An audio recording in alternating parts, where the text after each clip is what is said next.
Mi nombre es Doménica Villasís y voy a hablar sobre la propuesta separatista de Cataluña. Cataluña es una comunidad autónoma española que está situada en el nordeste de la península ibérica y ocupa un territorio de unos 32.000 kilómetros cuadrados. Es considerada nacionalidad histórica. Cabe mencionar que este término es utilizado en la política española para designar aquellas comunidades autónomas que se declaran con una identidad colectiva, lingüística o cultural diferenciada del resto de España.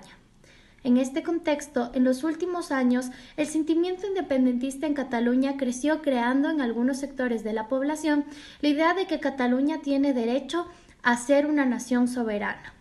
El proceso soberanista de esta comunidad autónoma es un conjunto de hechos que se han ido desarrollando desde el año 2012, con el objetivo de lograr el derecho de autodeterminación y la independencia de Cataluña de España. En primera instancia, el 9 de noviembre del 2014 se celebró el proceso participativo sobre el futuro político de Cataluña, convocado por el entonces presidente de la Generalidad, Arturo Mas.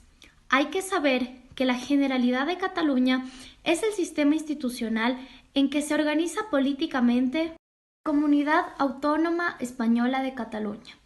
Está conformada por el Parlamento, el Consejo Ejecutivo o Gobierno, la Presidencia de la Generalidad y por las otras instituciones que en el Estatuto de Autonomía de Cataluña de 2006 y las leyes establecen. Este proceso tuvo como objetivo conocer la opinión de los ciudadanos catalanes sobre si Cataluña debería ser un Estado.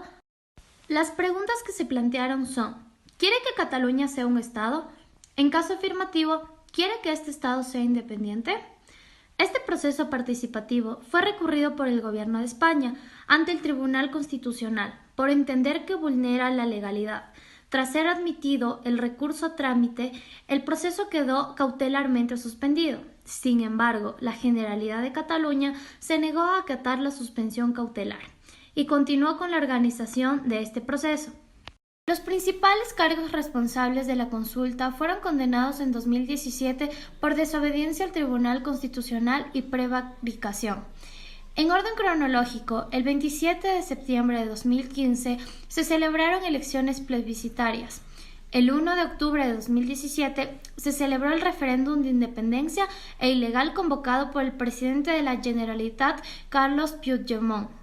El 27 de octubre de 2017 se aprobó en el Parlamento de Cataluña la Declaración Unilateral de Independencia. Hay que saber que en el marco internacional ninguno de los estados de la Organización de las Naciones Unidas ni de la Unión Europea, ente del que les compete en cuestiones internacionales, reconocieron este hecho político debido a los hechos acontecidos y en favor del cumplimiento de las leyes que rige cada país.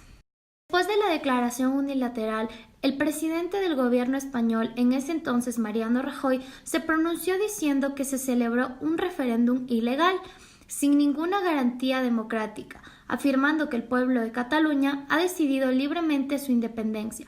Siendo este un proceso antidemocrático, como consecuencia se acudió a la ley poniendo en marcha el mecanismo que contempla el artículo 155 de la Constitución española, el cual manifiesta que si una comunidad autónoma no cumpliere las obligaciones que la Constitución u otras leyes le impongan o actuare de forma que atente gravemente al interés general de España, el Gobierno, previo requerimiento al presidente de la comunidad autónoma y en el caso de no ser atendido, con la aprobación por mayoría absoluta del Senado, podrá adoptar las medidas necesarias para obligar a aquella al incumplimiento forzoso de dichas obligaciones o para la protección del mencionado interés general.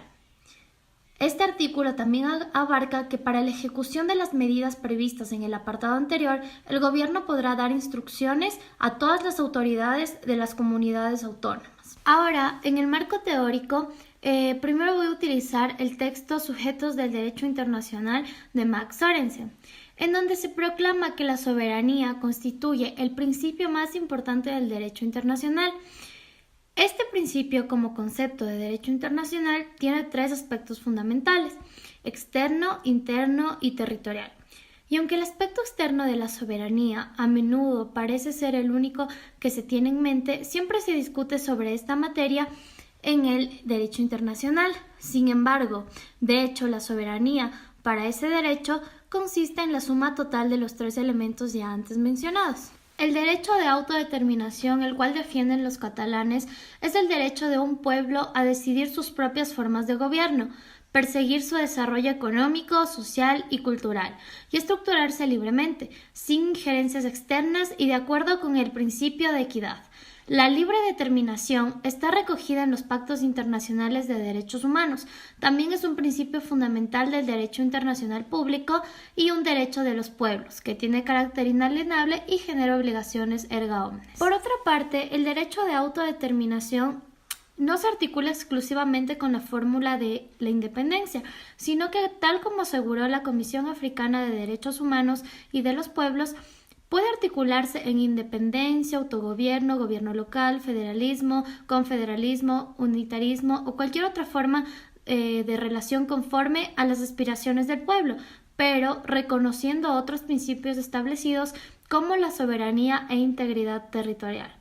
Analizando lo que Sørensen proclama sobre el aspecto interno de la soberanía, se evidencia que el Estado tiene competencia exclusiva para determinar el carácter de sus propias instituciones, asegurar y proveer lo necesario para el funcionamiento de ellas, promulgar leyes según su propia selección y asegurar su respeto.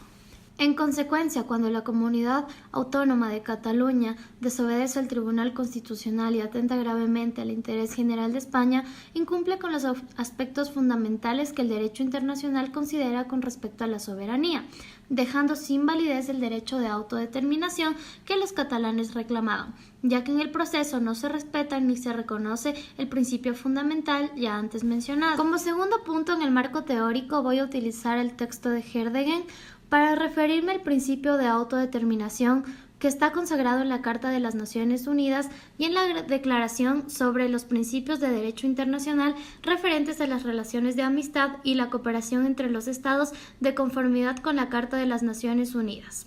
Heerdegen expresa que la posición de derecho internacional de los movimientos de liberación se encuentra en estrecha relación con el derecho de autodeterminación de los pueblos. Las tendencias a derivar del principio del derecho de autodeterminación, el reconocimiento de una personalidad jurídica limitada de derecho internacional a otras asociaciones de personas como las minorías étnicas o a los pueblos aborígenes no se han podido imponer. El fundamento esencial para esto reside en el temor de que el reconocimiento de una capacidad jurídica de derecho internacional a tales grupos de población puede impulsar las tendencias de secesión. Además, estos grupos no disponen por lo general de un grado de organización que pueda asegurar la reivindicación representativa de los derechos o el cumplimiento colectivo de los deberes del derecho internacional. En este contexto se puede evidenciar que Mariano Rajoy aplicó el artículo 155 para que las tendencias de secesión no se desarrollen a gran escala en España, refiriéndome a tendencias de secesión estrictamente en términos independentistas. Como tercer punto en el marco teórico, se puede analizar en la sección quinta titulada Reconocimiento, específicamente en el punto que habla sobre la controversia doctrinal referente a la naturaleza del reconocimiento en el derecho internacional. Sørensen dice que la doctrina declarativa considera que el reconocimiento es sólo la declaración de un hecho existente y que un Estado existe como sujeto de derecho internacional tan pronto como cumple los requisitos de la condición de Estado, y que el reconocimiento no crea ninguna otra relación legal que ya no exista por otras razones. En este sentido, podemos notar que el no reconocimiento por parte de la Organización de las Naciones Unidas y la Unión Europea a Cataluña como una república independiente no influye en su constitución como Estado, sino más bien lo que afecta son los requisitos de la condición de Estado que se encuentran en la Convención de Montevideo de 1933.